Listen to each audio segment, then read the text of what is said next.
Começando por aqui mais um podcast. Sejam bem-vindos aqui no canal Juliana Rangel News. Para você acompanhar aqui todos os nossos podcasts. Se liga que tem muito conteúdo, viu, gente? Daqui a pouquinho a gente está completando um ano no ar, toda segunda-feira, às 19 horas aqui. Sempre um episódio novo para você acompanhar, tá bom? Quero agradecer aqui a Caneca Itaúsa RP pela nossa parceria com as nossas canecas, tá bom? E também agradecer você que já se inscreveu no canal. Se não se inscreveu, se inscreva agora, ative o sininho. É muito importante você estar assim com a gente mais próximo para que você seja notificado dos episódios novos e que a nossa entrega do canal seja maior aí também, cada dia mais pelo YouTube, tá bom?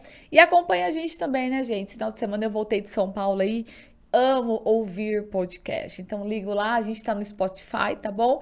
E aí você vai poder escutar aí os nossos episódios no carro, no fone de ouvido, na academia, onde você estiver. Meu convidado de hoje, nós vamos falar um pouquinho aí, na verdade nós vamos falar muito, né, sobre sexualidade e estudo de gêneros, né? A gente vai entrar um pouco nesse universo aí, que é, na verdade, tudo que a gente vive hoje, toda a transformação, toda a mudança que vem acontecendo, né? E falar um pouco mais com quem é especialista no assunto. A gente trouxe aqui hoje o Renato César Silvério Júnior. Renato, seja bem-vindo. Olá, boa tarde. Ó, o Renato, só para fazer um resumo, gente, ele é mestre graduado em psicologia, tá? Pela Unesp, professor universitário aqui em Ribeirão Preto.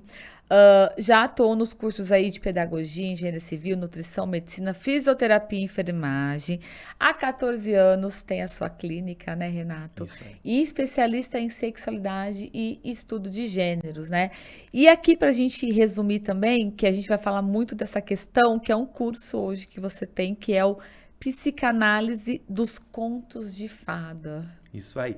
É um curso que acontece dentro de uma pós-graduação aqui em Ribeirão Preto, né, que é o Centro de Estudos de Psicanálise, é um antigo curso da SUAD, e que resgata, né, a parte afetiva, emocional, produzindo aí insights sobre os contos, né? O quanto isso nos atravessa. Essas histórias, elas passam pela oralidade desde a Idade Média até os dias atuais. Alguma coisa tem para a gente contar tanto e recontar essas histórias, né? Algo não fica assim tanto tempo, né? Dando ibope se não fizer sentido afetivamente. Principalmente mulheres, né, Renato? A gente cresce com aquela coisa de que nós vamos encontrar o príncipe encantado, né?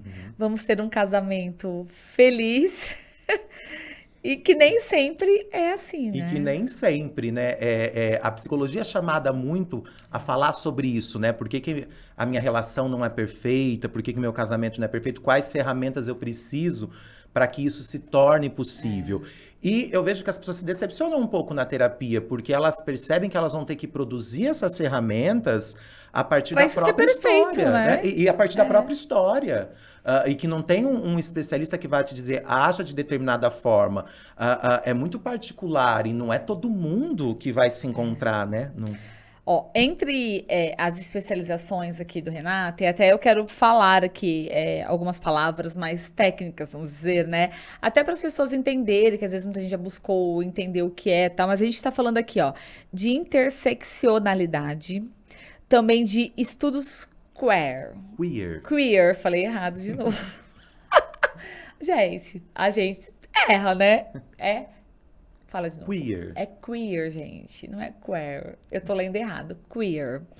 Que é um estudo que é muito em alta hoje, né? Porque, na verdade, é um estudo de gêneros, né? Isso. Para entender melhor. E é evolução também, né, Renato?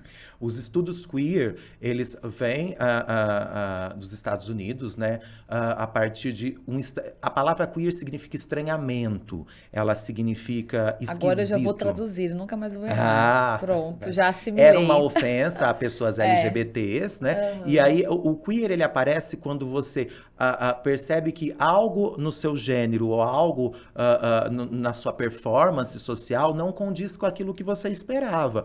Opa, eu sou um homem heterossexual, mas eu sinto prazer que a minha parceira toque as minhas nádegas. Isso é ou não um movimento queer? Isso é obrigado? Quer dizer, quando você estranha, né? E rompe com aquilo que é colocado como o normal, você produz algo novo. É um movimento, né, queer que você tem. Que vem tudo com a evolução da sexualidade, né? Isso. Daqueles padrões, daquelas crenças, do que antigamente era tudo muito fechado, nada se falava, nada era abertamente, não se podia nem na escola se ter uma educação que tocasse na questão da sexualidade, né? Isso. Alguns teóricos, inclusive Luiz Felipe Pondé, que é brasileiro, né, que está sempre aí na mídia, que trabalha com filosofia, ele fala que isso garantiria até mais êxtase, né, essa coisa secreta. E aí depois, como isso tomou um discurso muito grande, está em todo lugar a sexualidade, né?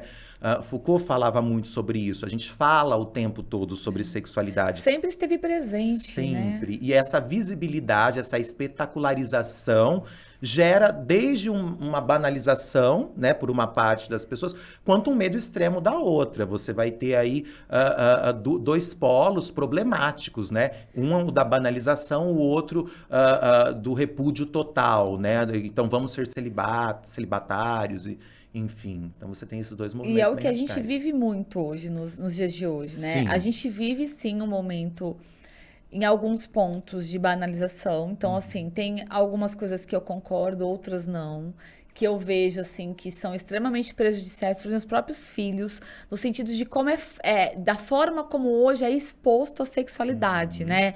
Então, aquela coisa vulgar, o que tá o tempo todo, se liga um rádio, você tem que mudar a estação que seu filho tá dentro do carro, não dá para você seguir, de repente, ouvindo uma música que é muito pesada a letra.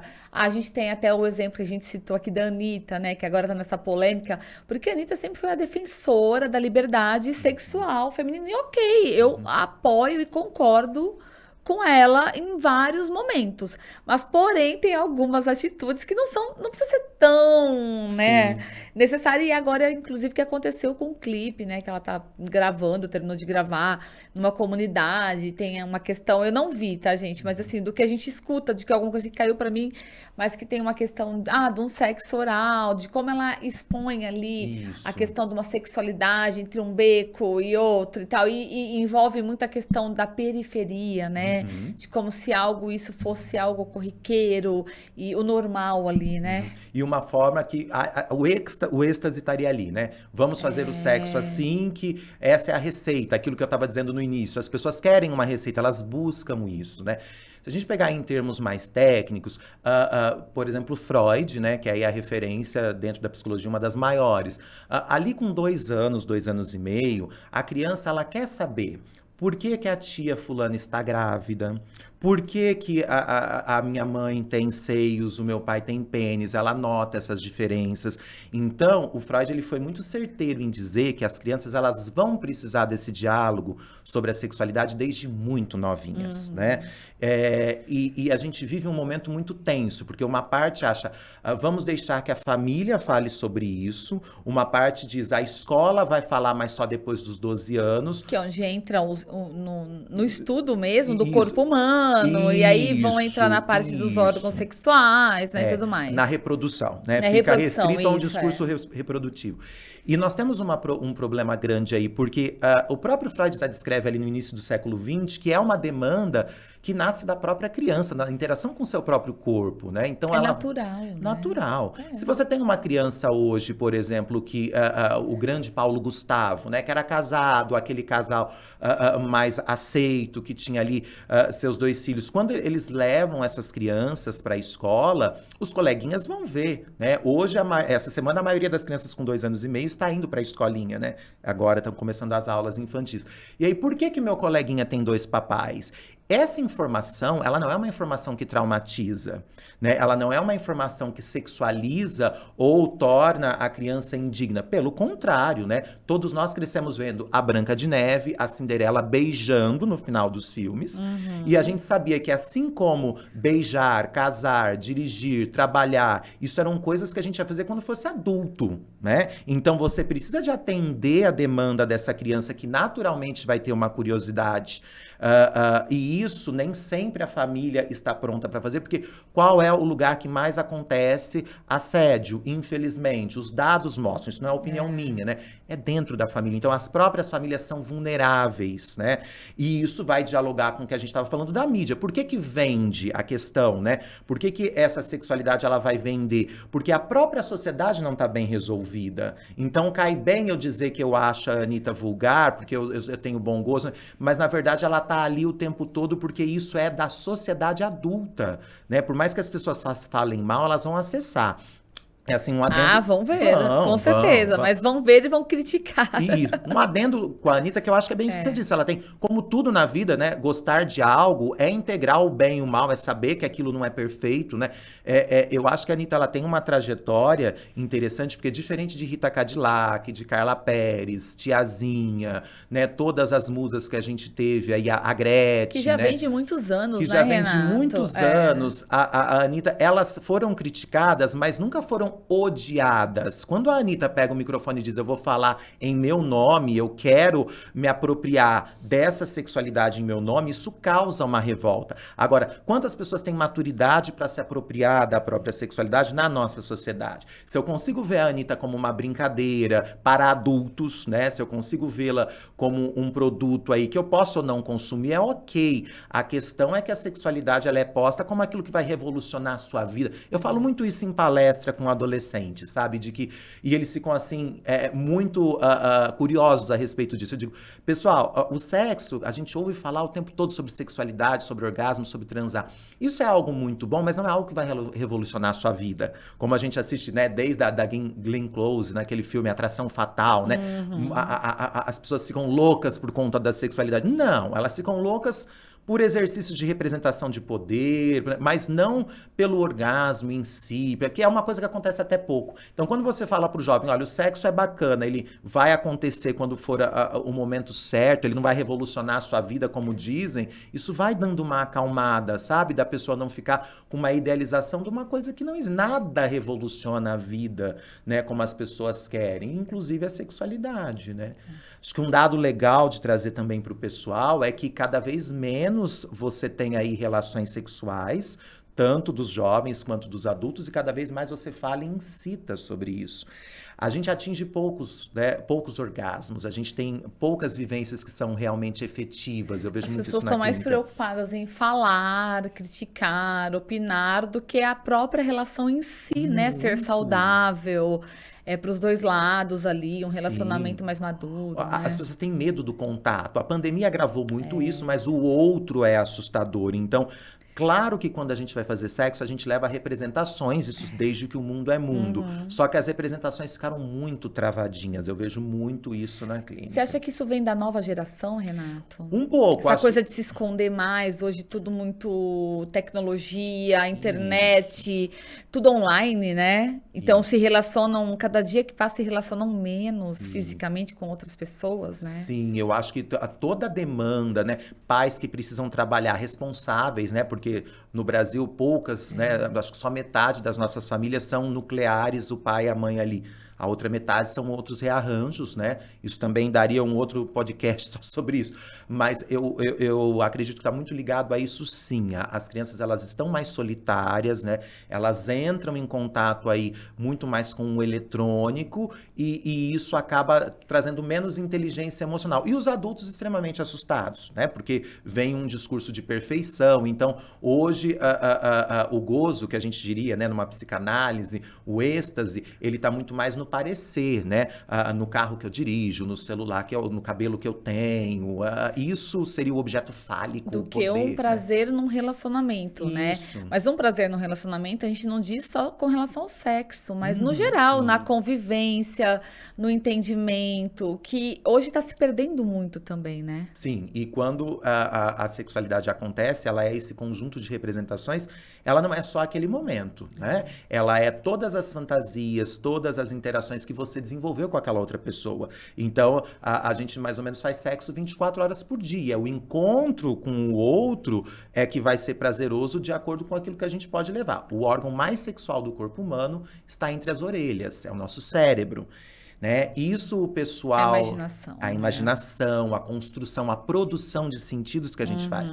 O pessoal com deficiência, né? As pessoas com deficiência, elas ensinam muito bem isso pra gente. Quando você tem uma pessoa, um cadeirante, que conseguiu se reinventar no seu próprio corpo, porque a nossa cultura nem favorece tanto, ele desenvolve formas, não um paraplégico, um tetraplégico, ele pode vir a desenvolver formas de interação inimagináveis, extremamente prazerosas. E nós estamos ainda ali no mecânico, na penetração. Que não necessariamente é o órgão genital ali em si, né? Exatamente. São muitos prazeres que você pode ter de outras formas. E o quanto a gente é restrito. Alguns outros teóricos vão dizer, quanto mais uma sociedade ela acessa o seu real prazer, mais crítica ela se torna, né? E menos adestrável. Porque se você não tem prazer na sua vida, você vai fazer o que? Você vai buscar em qualquer coisa eu te vendo, né? Eu te vendo um programa coaching, eu te vendo um outro curso, eu te vendo até a própria psicoterapia ilusória, eu te vendo um carro. As pessoas buscam muito, né? Uma plástica, um filtro, né? Um consumo. Vou pro shopping, né? Fazer compra. E não que essas coisas não sejam legais, mas quando elas se tornam a única coisa e o protagonismo, aí é né? doentio, né? Se torna um problema. Isso. Uma coisa bacana também que eu lembrei agora é sobre, né, a grande sigla LGBTQIAPN+. Que agora, né? Ela vai crescendo. Eu nunca sei falar ela inteira. O ano passado cresceu. Eu chego até o GLBT. É da época do GLS, né? Aqui em Ribeirão Preto, a boate alternativa, Frozen, das antigas, GLS, né? Mas o interessante é que nós temos a letra A, que são as pessoas assexuais, né? Que, diferente de pessoa a gênero, que não se identifica com nenhum gênero, a pessoa assexual é aquela que não por uma repressão, mas ela não sente prazer na interação sexual. O prazer dela está em outras construções, outras sublimações, e são pessoas que existem. Quer dizer, não é que ela é reprimida, não é, né? Como assim, né? Se fosse na década de 90, vamos achar um Mas jeito de eu você acho transar. que sempre existiu, né? É que, na verdade, não se falava disso na década de 90. E aí, se alguém falasse isso? Pois é. Hoje não. Hoje as pessoas têm a oportunidade de se falar sobre, de falar o que ela quer, o que ela se identifica, sem ter a vergonha, o medo do julgamento. Quer dizer, isso mudou muito, evoluiu muito, né? Muito. Isso é um ponto para a sociedade, embora as pessoas confundam, elas estão querendo impor, né? Não tem nada a ver com impor. Quando você propõe um respeito, né, a qualquer expressão de gênero ou sexualidade, impor seria se eu dissesse, você tem que fazer, né? Nós tivemos problemas graves com isso, porque estávamos falando de quanto a escola pode ser uma das portas para a mudança social, que vai demorar muito tempo. Então, você conversar isso com as crianças, com os adolescentes, e para além da reprodução do biológico, é algo extremamente positivo, né? Que a gente precisaria ter. Extremamente. Renato, e você, eu acredito que você tenha justamente despertado a questão da terapia, mas principalmente essa questão de se especializar em sexualidade e gêneros, até por conta da sua própria história, né? Ah, sim, sim. Comecei a perceber que tinha algumas questões com gênero aos 10 anos, porque gostava muito de Xuxa, Angélica, as apresentadoras infantis dos anos 90. Nessa idade, né, os meninos já não estão, as meninas ainda continuam um pouco mais porque é permitido, mas os meninos não, né? É algo tido como feminino. Até porque a própria sociedade já impõe, né? Já Imagina, você com 10 anos, você gosta de Xuxa? É o método de controle. Você gosta de Além Angélica, de ser infantil, você gosta de menina, entendeu? Sim. Óbvio. Então eu já notava que tinha algo ali. Aos 12 anos, eu estudava aqui em Ribeirão Preto, eu estudei durante 2 anos no ensino fundamental, numa escola religiosa aqui de Ribeirão Preto. E eu escrevia cartinhas para um colega dizendo que gostava dele, que queria ser amigo dele. Não era, mas dava para ver que eu estava apaixonado, eu não tinha percebido muito É isso. que é muito, tipo assim, 12 anos ainda é muito uma mistura, eu acredito, ali de sentimentos, que é difícil você identificar, não tem maturidade para você Isso. identificar. Será que isso que eu sinto é amor de, né, homem para homem? Não, é um amor de Exato. amigo, né? Fica tudo muito confuso, né? Sim, sim. E aí a mãe desse amigo preocupada, né, descobre, Por conta da por conta da cartinha. cartinha, leva para a orientadora, né, do colégio, e ela chama a minha mãe e diz, seu filho precisa de terapia, né? Ela foi muito jeitosa, muito educada, mas tem várias questões aí, né? Quer dizer, então não é uma conversa que nós vamos ter com todos, isso é um problema dele, ele tem que tratar no plano individual. E aí eu vou para terapia por conta dessa demanda, né, de tem algo errado, né? Por que ele escreveu essas cartinhas? E começo a gostar muito de psicologia ali, né? Fui muito influenciado na Desde época. cedo, então, a Desde cedo eu terapia. gosto de psicologia por conta disso. Terapia é psicologia, né? Isso, eu fui usuário. Aliás, todo bom psicólogo é usuário aí pela vida toda. Isso, pessoal, se vocês forem procurar psicólogo, se preocupem se ele faz terapia, se ele fez, né? Não tem como ser um bom terapeuta se isso, né, é uma unanimidade dentro de todas as abordagens da psicologia, né? E aí assisti o filme do Silêncio dos Inocentes, gostava muito da Judy Foster, que ela interpreta uma psicóloga ali, a agente Stalin. Isso me despertou para a psicologia. Eu só descobri que tinha um campo específico que dialogava com as neurociências e com o plano social, com a filosofia, com a sociologia, na faculdade. Que é aí que eu fui conhecer os estudos queer, né? A questão da interseccionalidade, que é um termo que o feminismo negro traz para se pensar. Então, interseccionalidade em linhas muito gerais, citando aqui a Carla Cotirene, que é a pensadora que divulgou mais isso no Brasil, né, que popularizou no meio acadêmico, significa que uma pessoa, o gênero, a sexualidade dela é atravessado por várias linhas, né, de existência. Então, a sua classe social, a sua etnia, o gênero que lhe é atribuído quando você nasce, a geração que você está, todos esses cortes, né, fazem aí a possibilidade ou não de eu expressar de forma mais saudável quem eu sou. Acho que em linhas gerais é isso a E hoje, interseccionalidade. assim, hoje você já está há 14 anos com o seu A clínica. consultório, que você faz a sua parte de atendimento, né? O que você atende hoje quando a gente fala de gênero e sexualidade? Então, não tem como isso. Qualquer pessoa que vai para psicoterapia, ela vai falar sobre isso, né? Todo mundo vai falar, Independente da sua escolha, independente, né, né? da sua expressão, né? Isso é interessante, porque a gente não escolhe, a gente expressa. Se você Verdade. pegar, por exemplo, É. as crianças, que isso também dá muita polêmica, né? A transexualidade, uma criança com 1 ano e meio, 2, sem nenhum trauma, sem nada de errado com ela começa a pedir para que a chamem por um nome de outro gênero que lhe atribuíram, né? Então, ser transexual não é gostar, o menino que gosta de rosa na infância, não é nada disso, né? Mas, por exemplo, quando eu falo escolha, me corrija se eu estiver errada. Aham. Mas eu vejo principalmente a nova geração agora. Inclusive, eu tenho uma filha de 16 anos e que comenta muito comigo isso.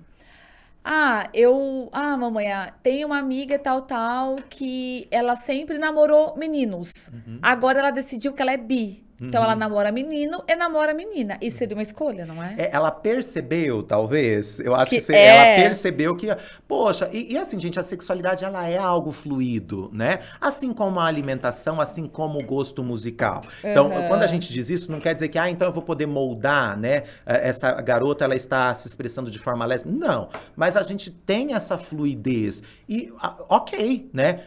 Vão ter pessoas que não vão expressar isso, então não é que ela escolheu que agora ela é bi, ela percebeu que ela possa ser. Se você pegar aí os estudos do Kinsey, né, que foi um sexólogo norte-americano, ele tinha uma teoria bem polêmica e que nunca foi comprovada, né? O Kinsey, ele fez na década de 50 o maior estudo quantitativo sobre sexualidade aí, que nós temos notícia, né? E ele coloca que 80%, e eu acho muito interessante essa história, talvez realmente, né, nós não temos dados que comprovem isso, mas pela prática a gente vai perceber, 80% das pessoas teriam um espectro de fluidez que pode ou não se expressar.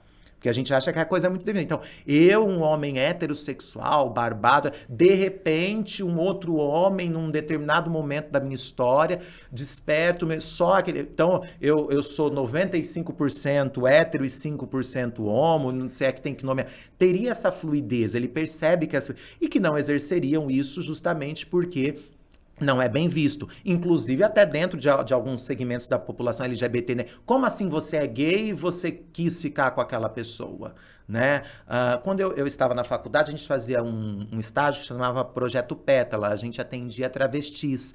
E uma vez, um grupo das travestis ficou muito revoltada porque uma das meninas travestis estava se envolvendo com uma cliente mulher. E como assim? Ela era uma mulher, ela não podia se envolver com outra. Tinha um preconceito entre eles mesmos. É um medo, o ser humano ele tem medo, ele quer algo que seja fixo e determinado e que único, né? Tudo aquilo que expressa muitas possibilidades nos dá medo. Eu quero saber que eu estou no local certo, eu quero saber que aqui... E não existe, né? Quando você... começa a ver que as coisas são mais fluidas, né? Até o que a gente falou no início. Me dá a receita de ter esse casamento feliz. Mas a sua história, a história da pessoa com que você está, e claro, né? As pessoas têm que ir se reapaixonando. Você não é a mesma de 5 anos depois. Jamais. Então, o seu namorado, seu marido, a pessoa que está com você, também não vai ser. E podem se reapaixonar? Podem ou não. Né? Tem casais que realmente passaram a vida toda juntos, foi bacana, né? E tem casais que não vão passar. Né? Tem os que passam e não são felizes, estão ali por aparências. Tem os que foram felizes em alguns momentos, outros não, porém foram felizes. Sim, é isso. E tem os que não dão certo e se separam e tá tudo bem. Sim, e todas as escolhas são dignas, né?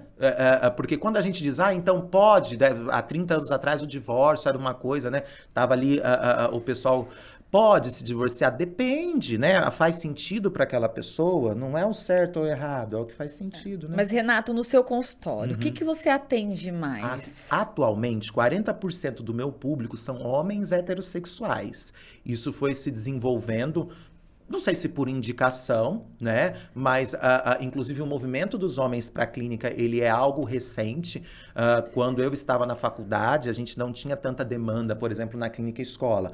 Hoje, até por uma desconstrução dessa masculinidade tóxica, né? Porque o homem não pode pedir ajuda, o homem pode ele chorar, é esvaziado. não pode... né? É interessante que Suzana Lopes Penedo fala, o homem fica lá como uma referência de saúde mental, no topo da cadeia, mas é um lugar bem ruinzinho de estar, porque ele também é podado de tudo ali. Então, hoje, há um contingente bem grande, né? De homens heterossexuais que procuram, isso é bom, né? A psicoterapia, e atualmente é o público que eu mais atendo. Eu tenho ali cerca de 10 a 15% de pessoas transexuais que procuram a psicoterapia, né? Mulheres hétero, né? E alguns adolescentes que estão até pela questão de orientação vocacional também. E geralmente é em cima mesmo de relacionamentos e até principalmente essa questão de assumir o seu gênero, por exemplo. Sim. Porque é um processo difícil, né? Mesmo que hoje a gente vive um momento que é tudo mais fácil na comunicação, mas ainda isso é um tabu e é um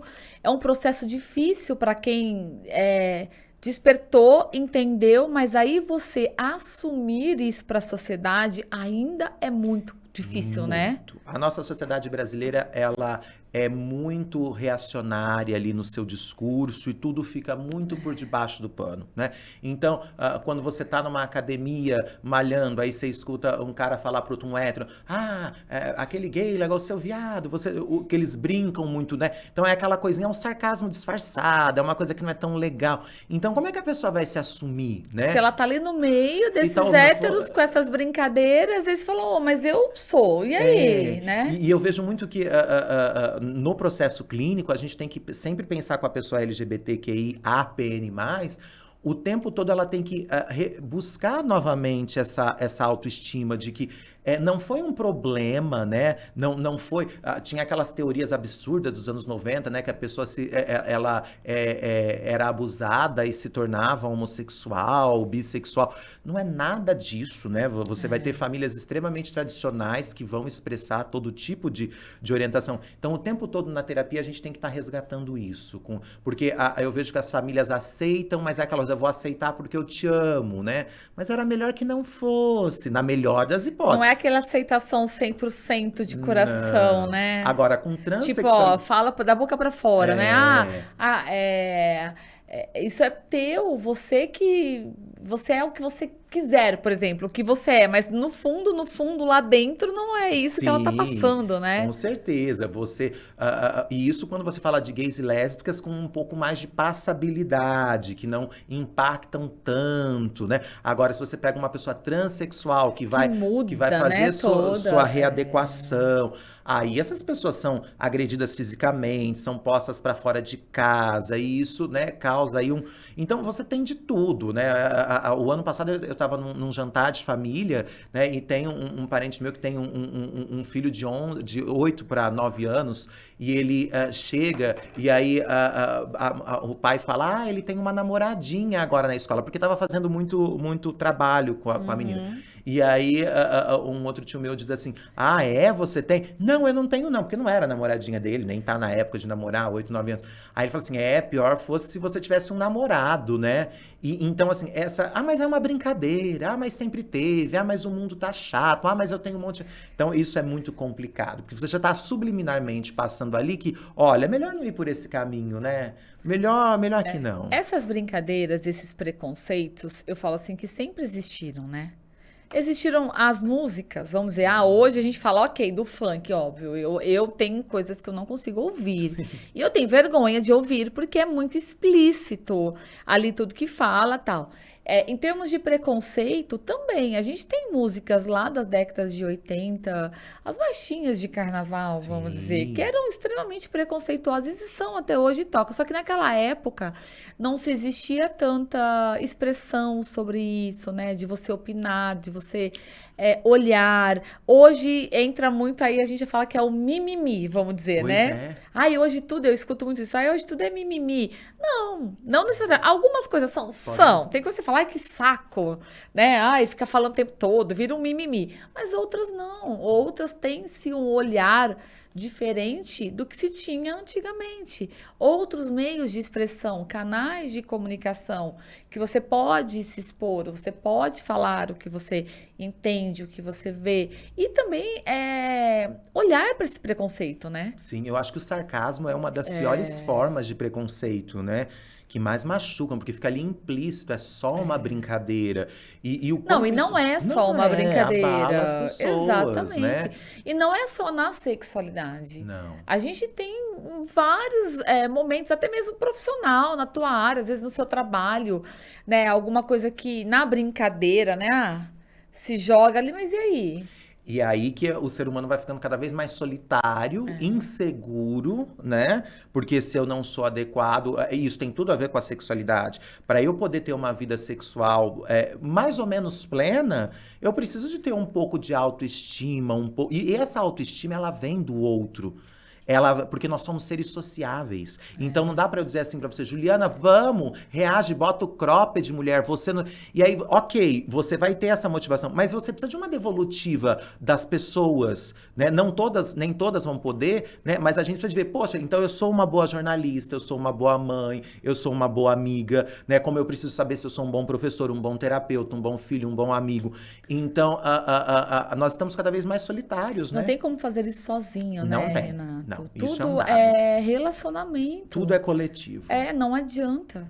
Não, que é aquela tal coisa, né? Você bota a pessoa na terapia individual, mas há toda uma desconstrução social a ser feita, né? Acho que a psicologia social, ela esclarece muito isso para nós.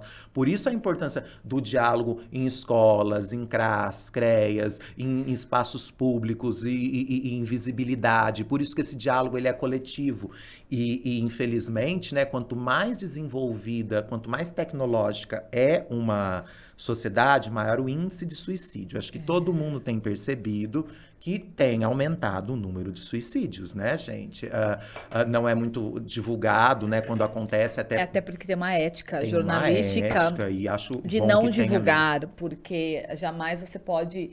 Aquilo pode induzir outras pessoas a fazerem o mesmo. Então, o suicídio, ele é proibido, é muito antiético na nossa área e acho divulgar, saudável né? mesmo, né? Que seja. Só que hoje com a internet você não segura muito, né? Não. Porque muitos profissionais que se intitulam jornalistas ou até profissionais da comunicação divulgam erradamente. Eu vejo muitos veículos, não sei o que, suicídio. Eu falo, meu Deus, o cara tá divulgando um suicídio. Pois é.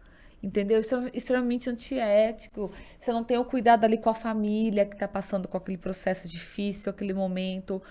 Outras pessoas que estão lendo e que, de repente, pode incentivar outros adolescentes ou outras pessoas ali. Então, se ele fez isso, eu vou lá e vou fazer também. E como isso pega os adolescentes, né? O pessoal sempre olha atônito, né? Por que é que uma pessoa de 19, 20 anos faz isso? Ela tem o mundo pela frente.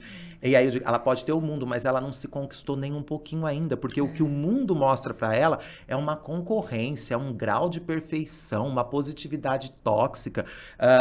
Falando dos contos de fada, né? O casal Corso, que é um casal de psicanalistas, eles têm um livro chamado Fadas no Divã, que eles analisam Harry Potter, que é super atual. Nesse livro, eles trabalham muito com a questão de que o Harry Potter ele foi um órfão que se desenvolveu muito bem, porque ele encontrou professores, olha que interessante, esses professores gostavam de ser adultos. E é muito difícil o jovem encontrar um adulto que gosta de ser adulto. O adulto, ele joga muito pro jovem, inclusive no campo sexual, né, nas novinhas e tal, ele joga muito pro jovem a questão de que você tá no auge, você tem tudo, você vai fazer o que eu não fiz. E aí esse jovem olha, mas que adulto é esse que tá atolado de dívida, de problema, de medo, de agressividade? Então, eu acho muito interessante essa ideia. Então, nossa, mas você pode escolher a faculdade que você quer, eu não pude, você... Na sua época, eu tinha que ajudar em tal lugar, você só precisa de ir na escola. Então, você tem jovens extremamente angustiados hoje, porque os próprios adultos exigem que eles sejam felizes o tempo todo, e não tem um exemplo realmente bom do que é crescer. Renato, eu como mãe, é um comportamento tão automático a gente fazer isso com os filhos, porque eu acho que vem de geração para geração. Entendeu? Porque eu também tive isso da minha mãe. A minha mãe falava, hoje você tem tudo. Você trabalha, você tem seu dinheiro. Eu não tive, eu nunca trabalhei. Eu fui mãe com 15, 16 anos. Você agora acabou de estudar. Eu sempre tive isso. E bem ou mal, eu transportei um pouco disso pra minha filha. Sim. E às vezes, quantas vezes eu me pego falando isso pra ela? Você não trabalha hoje, você só estuda. Na minha época, eu trabalhava e estudava. Ou seja, é uma coisa que a gente vai passando de geração pra geração. É errado? É errado. Mas é uma coisa muito inconsciente que a gente faz. Com certeza. E essa expectativa de que o jovem vai trazer a resposta. De criar essa expectativa em cima dele, né? Muito. Isso eu vejo muito, tanto nos meus atendimentos clínicos, quanto eu pego muito o pessoal de 20, 21 anos que está entrando na faculdade agora, vão ser meus alunos também. Então, e eu brinco com eles, né? Vocês estão na faculdade, então vocês estão no topo, né? Tem coisa melhor do que estar na faculdade. Aí você já me fala, por que eu não estou 100% feliz? Cadê as coisas más? Se eu tô no topo? Não tá. Se a gente fizer um levantamento aí, mesmo com as nossas memórias afetivas um pouco alteradas, né? Não é toda a fase de infância, de adolescência que é maravilhosa. A gente tem... Todas as fases são boas, né? Todas têm seus prós e contras. Mas todo mundo tem seus altos e baixos. Não tem como ser maravilhoso o tempo todo, né? E eu acho que isso tem feito, os dados mostram os jovens, principalmente de classe média, né, praticarem menos sexo, embora isso não quer dizer que eles façam sexo consciente, se protejam. E quando você fala das classes mais baixas, né, o Gessé Souza, que é um sociólogo assim maravilhoso, ele tem um livro chamado A Ralé Brasileira, né, e ele trabalha o quanto a sexualidade dos jovens lá na periferia, ela é usada como troca afetiva, como a única forma que tem de se valorizar, né? E o quanto isso é grave. E aí, quando eu demorei anos para perceber isso, né? Quando se falava, tá vendo a importância da cultura, do lazer? Porque a gente vai usar, onde que nós vamos construir ferramentas afetivas para lidar com tudo isso que está lá. Né? Na interação que a gente vai ter com a cultura, com as artes, com o lazer, isso é a alfabetização emocional. É eu poder criar os meus próprios códigos para avaliar onde eu quero estar, onde eu não quero. Se eu fico numa formação só técnica, se eu fico numa formação que só leva em consideração que gerar renda é a única coisa importante e não gerar significado, eu vou ter essa deterioração que a gente está assistindo. Então, é muito importante. A gente vê o lazer, a cultura, como um plus, né? É a hora do intervalo, é a folga. E não é, isso é de uma profundidade, de uma importância. E assim, isso desde que eu estudei, que eu estava na graduação, isso é dito, e é só repetido, mas a gente não mudou muito na prática. Aquilo que eu falei, o Brasil fala uma coisa e faz outra, né? Então, o quanto falta cultura mesmo pra gente, esse acesso a coisas afetivas. E assim, você falando do consultório, que hoje 40% dos seus atendimentos são homens héteros, mudou muito o perfil, né? Porque a parte de atendimento psicológico geralmente era muito para mulheres, não era? Sim, para mulheres e mulheres que estavam ali na meia-idade, né? A gente teve um aumento agora de homens héteros e de... claro que a população LGBT, principalmente as travestis, nem tinham acesso, estão começando até agora, e de idosos, né? Então, esses homens indo para o consultório, né? É algo muito positivo, porque você está desconstruindo aquela masculinidade de um homem que é... Imagina eu procurar um psicólogo, porque geralmente é isso que acontece, né? Sim. Óbvio que agora vem mudando até você falando mesmo nos seus próprios atendimentos, porque quando você fala assim, por exemplo, vamos pensar num relacionamento, né? A mulher virar e falar, eu vou procurar um psicólogo, vou fazer uma terapia. Geralmente a masculinidade, né, o machismo, ixi, olha lá, tá precisando de ajuda, né? É meio que julgada erroneamente Se o cara isso, for né? tóxico, ele ainda te diz, vai mesmo, você quer a louca, né? Você quer a tá louca, você ciumenta, precisa, né? sim. Tem ainda um... Não seria um preconceito, mas tipo assim, uma resistência, Com né? certeza. E isso dialoga muito, né? E aí algumas pessoas vêm com perigo. Ai, você vai desconstruir. Mas quem disse que masculinidade é isso, né? As pessoas gostariam muito que a masculinidade fosse a expressão de genes e cromossomos, mas não é, né? A própria genética, os próprios cromossomos, eles são interativos com a cultura e com o meio, né? Então, você conseguir definir 100% o que é um homem, 100% o que é uma mulher, isso é é impossível, na verdade, né? Porque cada um vai ter um jeito de viver essa feminilidade, essa masculinidade. A maioria dos teóricos concorda que nós habitamos, né? Yin e Yang, os dois extremos, então todos somos masculinos e femininos.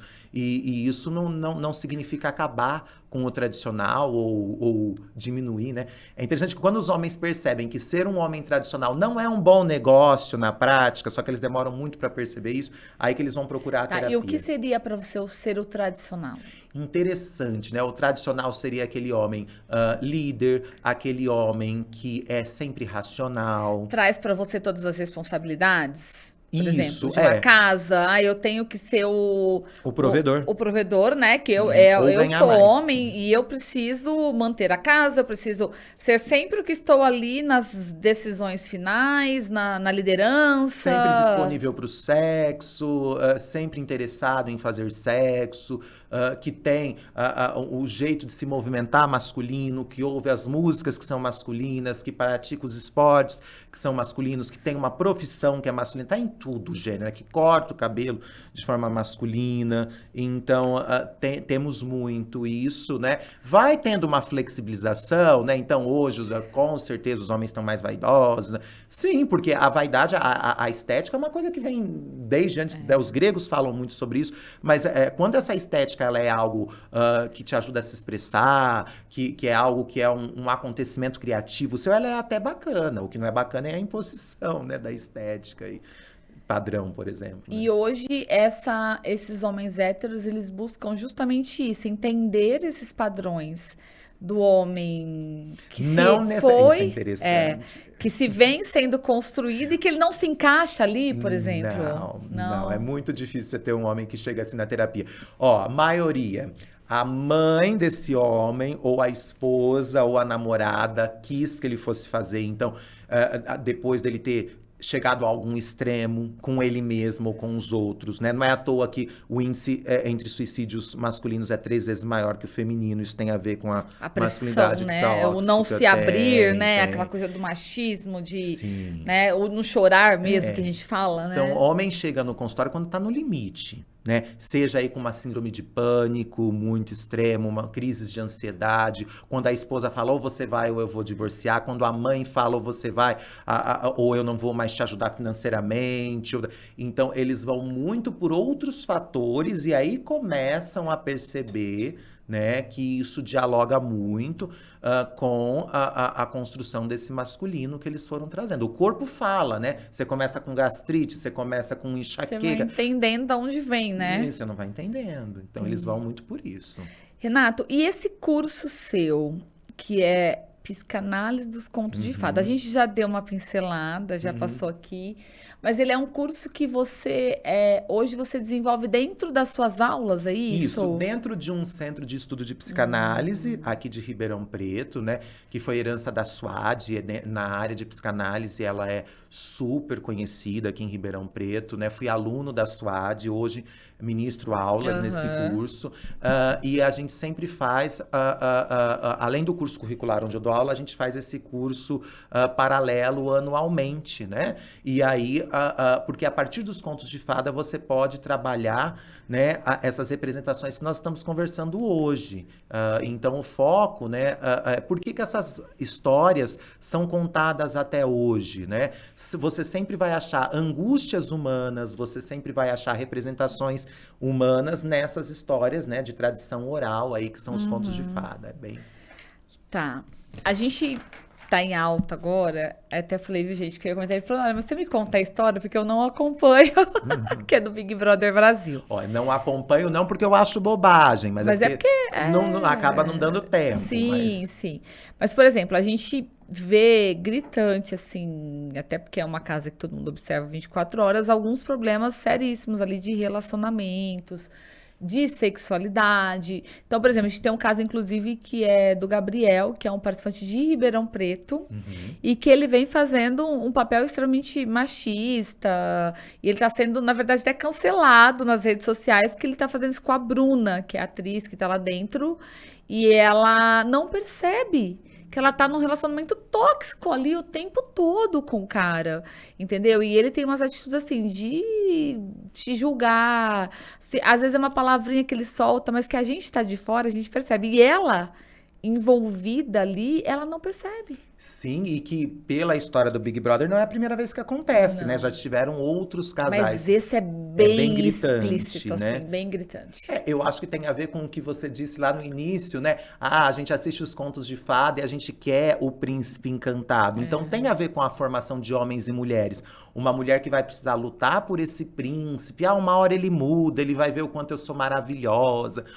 E um homem, eu percebo muito desses homens abusivos, que foram aqueles que não se desenvolveram muito, que são muito infantilizados, né? Porque a criança de 4, 5 anos, ela tem esses ataques de raiva com os adultos, né? Vou te bater e não sei o quê. E eu acho que essa manutenção, né? Tem um meme na internet que diz assim, que homem até os 50 anos é moleque, depois dos 50 ele é de outra época. Que tem a ver com essa questão social de você acabar, inclusive das mães e das mulheres que passaram pela vida desse cara, né, desse personagem, que mantiveram ele ali infantilizado mesmo, né? Então, a hora que ele cresce, fisicamente ele tá forte, ele vai lá e pratica uma violência física, psicológica, e nem se dá conta também, né? E não tô isentando ele da culpa. Você acha que muitas atitudes são inconscientes? São automáticas da parte dele, porque que foi vem o local de uma educação, vem de um social e familiar que coloca ele nesse lugar. Claro que mesmo. não, alguns são propositais, né? Tem uns que são aquele abuso absurdo e que você vê que ele trama aquilo, né? Aí já tá indo para um outro plano mais perigoso, né? Psicopata ali, que consegue trabalhar bem. Né? Que é esse prazer perversinho de ter o poder. O homem tradicional, ele não tem que ter o poder? Ele tá indo ali por um viés, né? Ele não tem que ser o líder, ele tá indo por um viés torto. Então, olha, tô dominando essa mulher aqui e tal, e eu acho que casa muito com isso. é uma forma torta aí de ser homem e que ele pode estar usando de traços de... Ele pode ter, né? Usando, não, traços de psicopatia mesmo. Aí a gente tem outros dois casos no Big Brother Brasil, que é da Aline e o Fred, que eles já entraram e se intitularam casais liberais.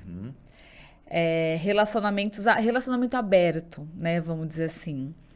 Como é que você vê isso hoje dentro dessa análise de psicologia, né? De relacionamentos? É um tema filosófico dos mais antigos, né? Como é que nós vamos nos relacionar?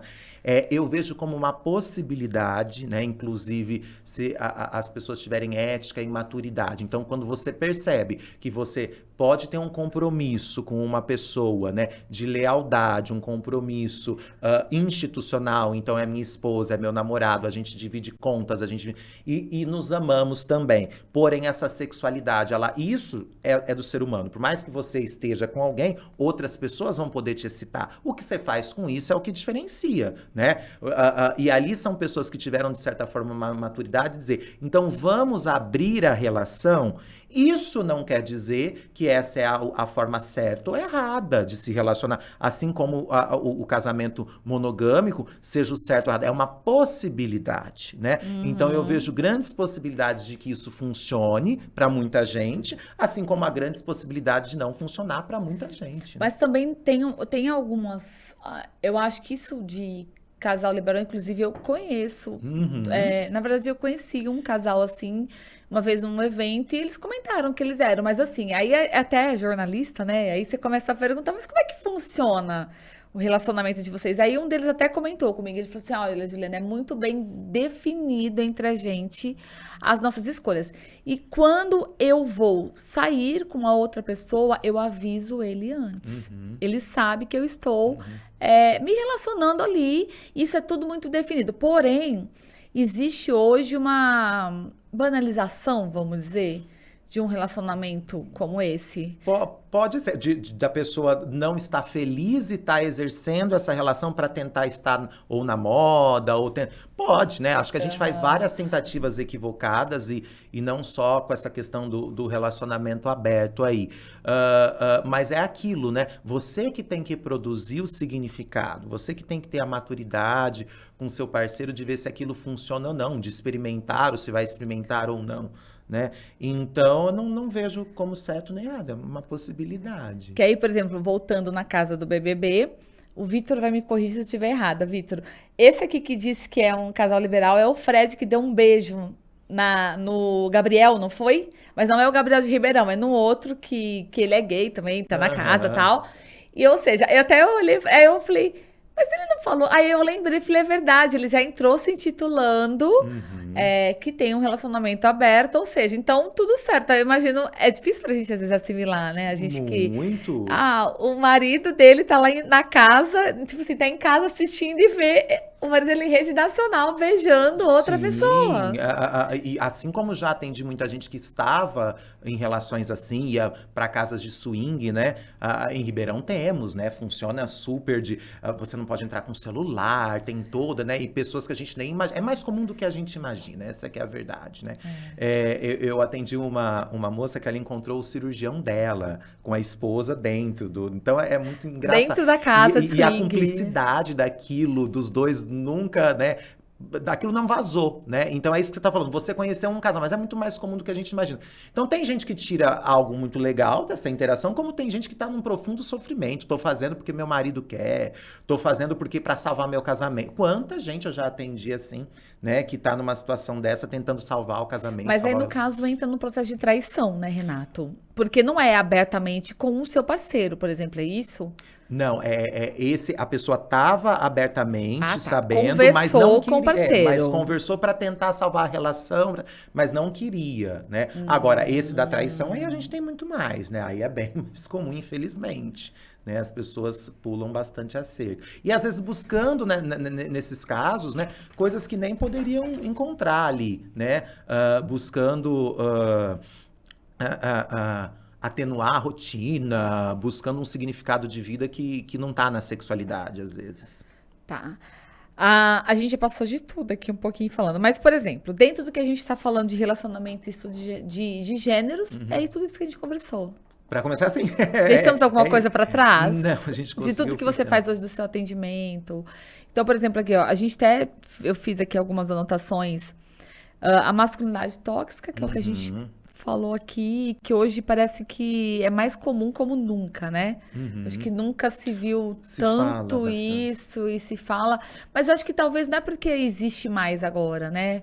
Eu acho que é porque as mulheres percebem mais, né? E falam mais, decidem mais, né? Muito. Saem mais desse relacionamento. E essa história, ela é longa dessa questão das mulheres, né? Você tem ali, desde o período paleolítico, quando começa-se quando o ser humano deixa de ser nômade, passa a ser sedentário, e ele começa a ter os animais e perceber que a fêmea fazia parte da reprodução com o macho, você vai ter uma necessidade de gestão do corpo da mulher. Porque a mulher sempre sabe quem é seu filho, o homem não. Isso gera um problema ali já no período paleolítico, que vem se desenrolando, né? E se a gente pensar no teste de paternidade, ele é muito recente. Então, tem a questão dos homens lá temerem a mulher antes disso, porque ela poderia ficar grávida. Então, o poder estava na mão só da mulher, só ela gerava a vida, né? Então, depois ele descobre que faz parte desse processo, então eu tenho que gerir esse corpo.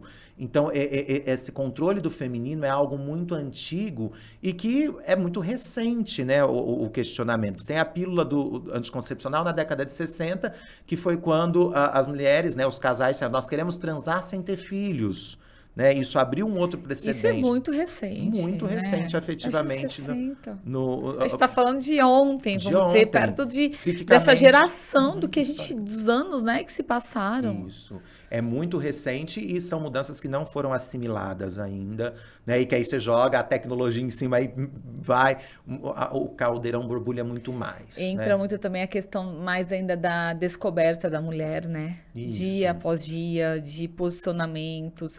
E até mesmo a descoberta da sexualidade, né, Renata? Sim, porque sempre se disse assim, que o homem, ele tem, por conta do cromossomo XY, ele quer inseminar o maior número de parceiras, ele pode ter não sei quantos filhos. E aí, olha que interessante, né? A mulher, ela é dotada de uma estrutura que é famosa, mas não é muito pesquisada, chamada clitóris, né?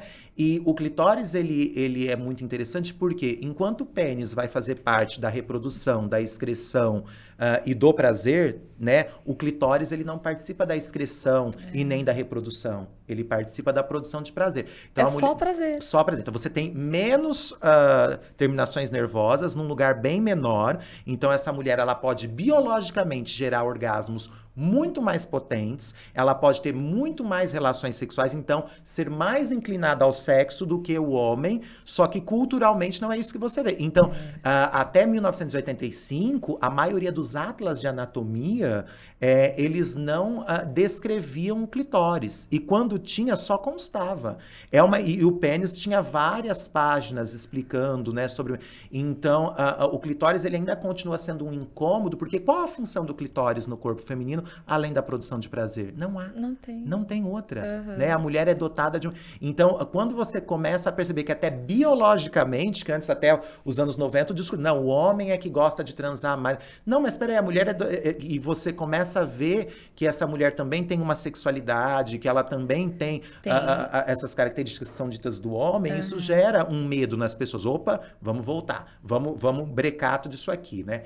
É a mesma coisa, né? Não vamos falar que existe LGBTs para crianças, porque senão eles vão querer ser. Da onde você tirou isso, né? Então vamos calar a sexualidade. Aí ela vai para banalização, né? Na verdade, a banalização só existe porque não foi algo natural na educação, né? Porque se você vem desde lá como algo natural, num processo, não tem por que ter a banalização. E 90% dos adultos não têm maturidade, nem consigo, muito menos com as crianças. É um tema que a gente tem medo de errar, é um tema que a gente traz escárnio, banalização. Então, nós temos muito o que fazer nesse tema da sexualidade para que haja uma mudança. Não vai dar para todo mundo fazer terapia individual. A gente vai precisar de uma mudança social, de um diálogo bacana aí, né? Terapia coletiva, futuramente. Exatamente. Até por conta também dessa nova geração que vem vindo, essa tecnologia.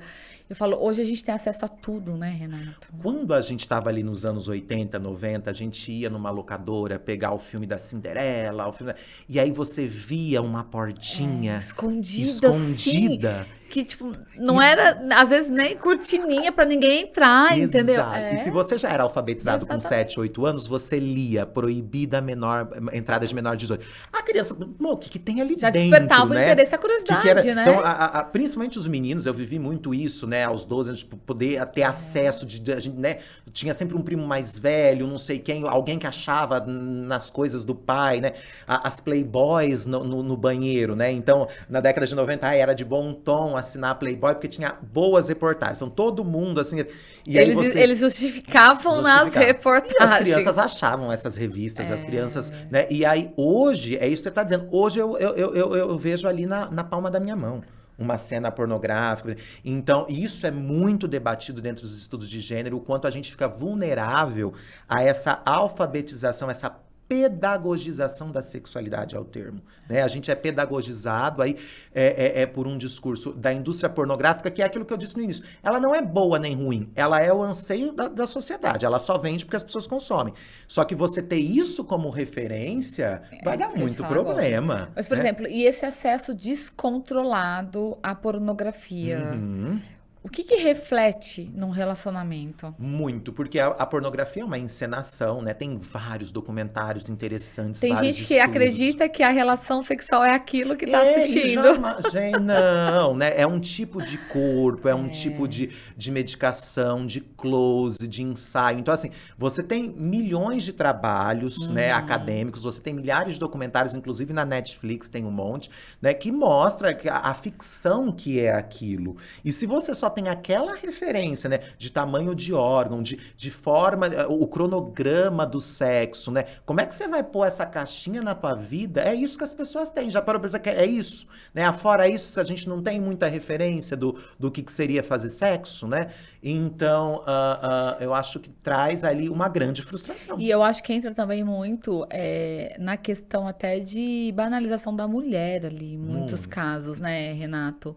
Porque tem muito isso ainda, né? Da mulher submissa, dela ser obrigada a fazer tudo que o parceiro quer ali, vamos dizer, que é o que a gente sempre sabe que existe em pornografia. E esse acesso livre a tudo isso, né, sem controle nenhum, no sentido de quem está acessando e de como ele vai levar isso para a vida dele, né? Sim, tem uma autora também espanhola chamada Virginie Despentes. Ela foi inclusive diretora de filmes, né, adultos. E o problema é você pegar esta mulher, né, que está ali descrita pela indústria pornográfica e incutir na cabeça dos homens que é aquilo que a mulher gosta, incutir na cabeça da mulher que é aquilo que ela deve gostar e transportar essa submissão para todos os outros setores. Que é o problema que a gente tem. Então, se a mulher vai ganhar menos, se a mulher tem que falar menos numa reunião.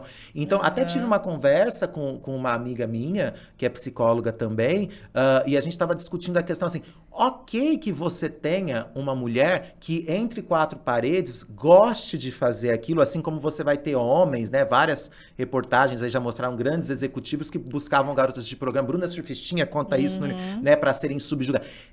Isso Freud também concordaria, né? Se isso é algo do plano da fantasia, é algo do plano da ética e bem específico daquelas pessoas, ok, né? O problema é você transportar isso e achar que todas as mulheres vão transar assim, todos os homens. Que eu acho que casa até com o cara lá do Big Brother, que a gente tava falando. É isso que ele não viu isso no vídeo. A mulher gosta de ser humilhada, que bate, que puxa cabelo, né? Enfim. Então, esse é o problema da representação. Então, não vejo o problema de ter mulheres que gostem disso. Sim. Pode até ter. O problema é você generalizar. Achar que todas são assim. E que aquilo é sexo. E a gente tem outro lado também do homem. Porque o homem passa o quê? O homem tem que ser o hétero lá e tal, que é o que tem que ficar, e se falhar, por Isso, exemplo. E aí onde, tipo assim, muitos colocam na cabeça, imagina, isso chega a ser até uma doença muitas Sim. vezes, né?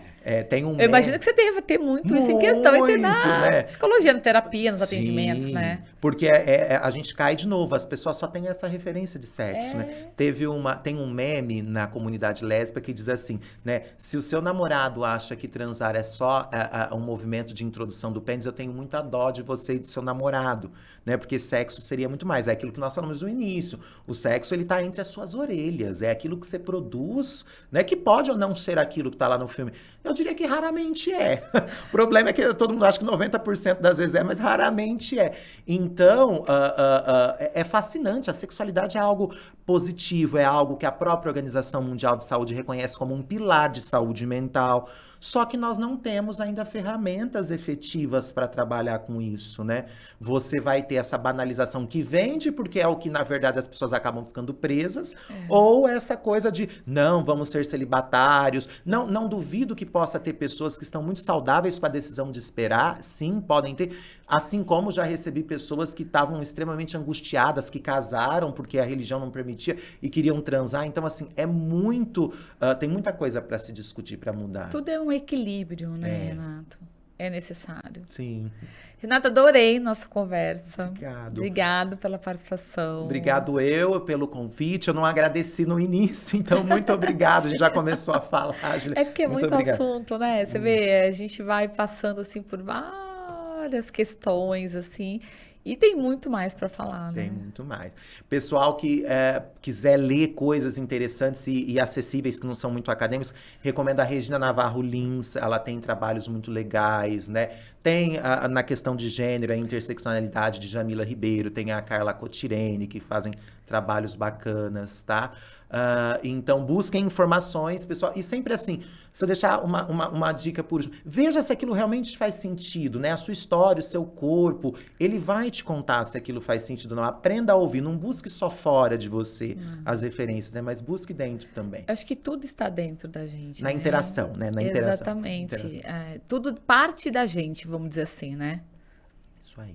Então tá bom. Obrigada, Renato. Obrigado. Essa caneca é um presente para você participar do podcast. Um oferecimento da Caneca Taus RP, que é a nossa parceira aqui de recordação do podcast. E, pessoal, vamos ficando por aqui. Até o próximo episódio.